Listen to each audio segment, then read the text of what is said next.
প্রতিরক্ষা জ্বালানি সহ বিভিন্ন খাতে সহযোগিতা বাড়াতে বাংলাদেশ ও মালয়েশিয়ার মধ্যে 5টি সমঝোতা স্মারক সই হয়েছে। সকালে রাজধানী পুত্রজায়ায় দ্বিপাক্ষিক বৈঠক শেষে যৌথ সংবাদ সম্মেলনে এসব তথ্য জানানো হয়। এ সময় মালয়েশিয়ার উদ্যোক্তাদের বাংলাদেশে বিনিয়োগের আহ্বান জানান প্রধান উপদেষ্টা অধ্যাপক মোহাম্মদ ইউনুস। আর প্রধানমন্ত্রী আনোয়ার ইব্রাহিম বলেন, রোহিঙ্গা ইস্যু ও জ্বালানি সংকটে বাংলাদেশের পাশে থাকবে মালয়েশিয়া। মালয়েশিয়া সফরের দ্বিতীয় দিনে মঙ্গলবার সকালে প্রধানমন্ত্রী আনোয়ার ইব্রাহিমের সঙ্গে দ্বিপাক্ষিক বৈঠক করেন প্রধান উপদেষ্টা অধ্যাপক মোহাম্মদ ইউনুস।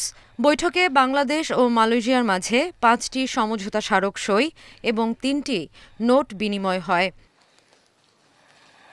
বৈঠক শেষে যৌথ ব্রিফিংয়ে বাংলাদেশি তরুণদের শিক্ষা ও কর্মসংস্থানের সুযোগ করে দেয়ায় মালয়েশিয়া সরকারের প্রতি কৃতজ্ঞতা জানান প্রধান উপদেষ্টা অধ্যাপক মোহাম্মদ ইউনুস। সেই সাথে দেশটির ব্যবসায়ীদের বাংলাদেশে বিনিয়োগের আহ্বান জানান তিনি। প্রধান উপদেষ্টা জানান, ফেব্রুয়ারিতে জাতীয় নির্বাচনের জন্য দেশ প্রস্তুত। অর্থনীতিসহ সব ক্ষেত্রে ঘুরে দাঁড়াচ্ছে দেশ। রোহিঙ্গা সংকট সমাধানে মালয়েশিয়ার সহযোগিতা কামনা করেন অধ্যাপক ইউনুস।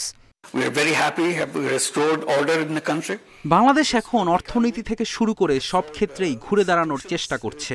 মালয়েশিয়ার সাথে আমরা 5টি সমঝোতা স্মারকে সই করেছি। এর মাধ্যমে প্রতিরক্ষা, জ্বালানি সহ বিভিন্ন খাতে দুই দেশের সহযোগিতা বাড়বে।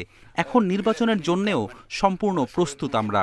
রোহিঙ্গা সংকট নিরসনে পাশে দাঁড়ানোর জন্য মালয়েশিয়াকে বিশেষভাবে অনুরোধ করেছি।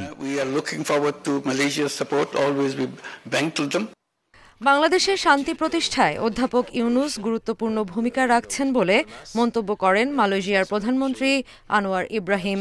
বাংলাদেশের বিভিন্ন সমস্যা মোকাবেলায় মালয়েশিয়া পাশে থাকবে জানান তিনি।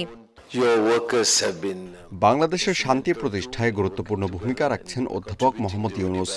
বাংলাদেশের প্রতিরক্ষা, জ্বালানি সহ বিভিন্ন খাতে সহযোগিতা বাড়াবে মালয়েশিয়া। এছাড়া বাংলাদেশে যেন শান্তি বজায় থাকে সেজন্য সর্বোচ্চ সহযোগিতা করবে। এর আগে মালয়েশিয়ার প্রশাসনিক রাজধানী পুত্রজায়ায় পৌঁছালে অধ্যাপক ইউনুসকে স্বাগত জানান আনোয়ার ইব্রাহিম।